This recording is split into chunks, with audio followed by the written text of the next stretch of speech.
Apa kabar sahabat STY? Semoga kalian selalu dalam keadaan sehat walafiat. Kali ini saya akan membacakan sebuah kisah tentang kancil dan siput. Namun sebelum mulai mendengarkan jangan lupa subscribe STY channel ya agar channel ini semakin berkembang. Pada suatu hari, ada seekor kancil yang berlari-lari di hutan. Si kancil memang terkenal angkuh karena ia mampu berlari sangat cepat, bahkan mungkin ia adalah salah satu hewan paling cepat di dalam hutan. Lalu pada suatu hari, ada seekor siput yang jalannya sangat lamban sedang berjalan melewati kancil. Si kancil pun merasa ia harus menunjukkan kemampuannya di depan siput dan mengolok-oloknya. "Siput, kamu lamban sekali. Apakah kamu ingin berlomba lari denganku?" tanya kancil sambil tersenyum jahat. Si kancil awalnya sangat yakin si siput akan menolak penawarannya karena tidak mungkin siput bisa mengalahkan kancil. Namun, ternyata siput justru menerima tantangan dari kancil. Merasa sedikit terkejut, kancil sangat tidak menyangka dengan respons siput itu.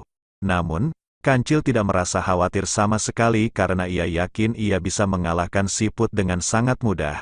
Memang, siput jauh lebih lamban dari kancil. Tetapi siput tidak menerima tantangan dari kancil tanpa strategi yang matang. Tanpa kancil sadari, siput merencanakan bagaimana cara ia bisa memenangkan perlombaan ini dengan bantuan para siput lainnya di hutan. Kira-kira seperti ini rencana siput untuk memenangkan perlombaan tersebut.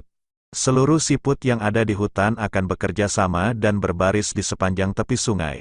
Ketika si kancil memanggil siput untuk meledeknya, siput di depannya harus menjawab si kancil agar ia merasa kalah karena berada di belakang. Di hari perlombaan, kancil merasa sangat percaya diri ia bisa memenangkan perlombaan. Saat pemandu perlombaan memberikan mereka aba-aba untuk mulai berlari, kedua hewan ini berlari sekuat tenaga mereka. Tentu saja kancil berada lebih di depan dibandingkan siput yang berada di garis start bersamanya. Namun, ia tetap berada di belakang siput-siput yang berbaris rapi di tepi sungai. Setelah beberapa saat, si kancil pun siap menyombongkan dirinya dengan memanggil-manggil siput. Ia berpikir bahwa siput tidak akan bisa mendengarnya karena siput berada jauh di belakang. "Hei, siput, apakah kamu sudah lelah?" "Hahaha," ucap kancil dengan rasa puas. "Tidak, aku belum lelah," jawab siput yang berada di depannya. Kancil pun terkejut dan merasa panik. Ia kembali berlari sekuat tenaga. Setelah beberapa saat, kancil bertanya lagi pada siput. Lagi-lagi ia berharap siput tidak menjawabnya.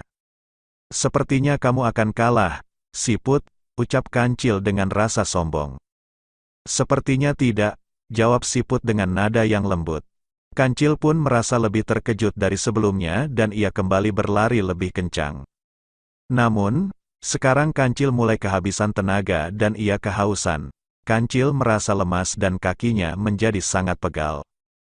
Akhirnya, kancil pun mengundurkan diri dari perlombaan karena ia sudah tidak kuat untuk berlari lagi, atau bahkan hanya untuk berjalan.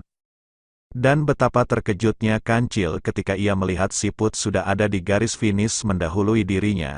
Siput berkata dengan riang, "Hai kancil, kenapa kamu lama sekali?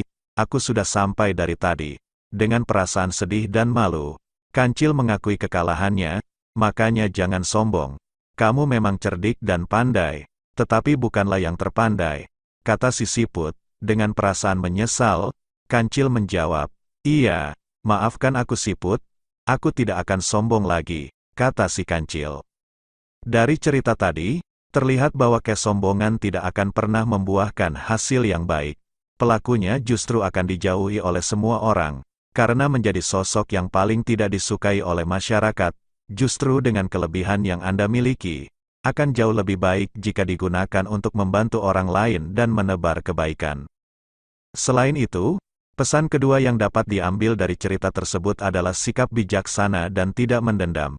Seperti yang dilakukan oleh siput, memaafkan orang yang telah menghina diri kita memanglah tidak mudah.